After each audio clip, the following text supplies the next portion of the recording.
আসসালামু আলাইকুম। এই যে ভাই পাম বাগানে কাজ করতেছি। তো এরকম জায়গায় কাজ করা লাগে, ঝোড় জঙ্গল দেখা দেখি নাই। যারা বাংলাদেশে আছেন মনে করেন যে বিদেশ কত সহজ, বিদেশ গেলে খুব আরাম শান্তি, তাদের জন্য এই ভিডিওটা। এই যে দেখেন, এই জায়গাটা দেখেন, এই জায়গায় সাপ আছে না ব্যাঙ আছে কিচ্ছু দেখার বিষয় নাই, কারণ আমাদের ডিউটি পালন করাই লাগবে।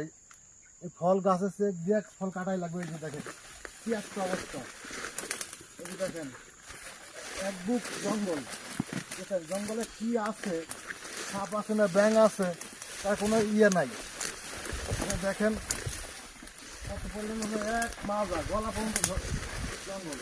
তারপরে এই যে এই দেখেন এই গাছে ফল কাটার জন্য আসছি, এই আমি ফলটা আমি কাটবো।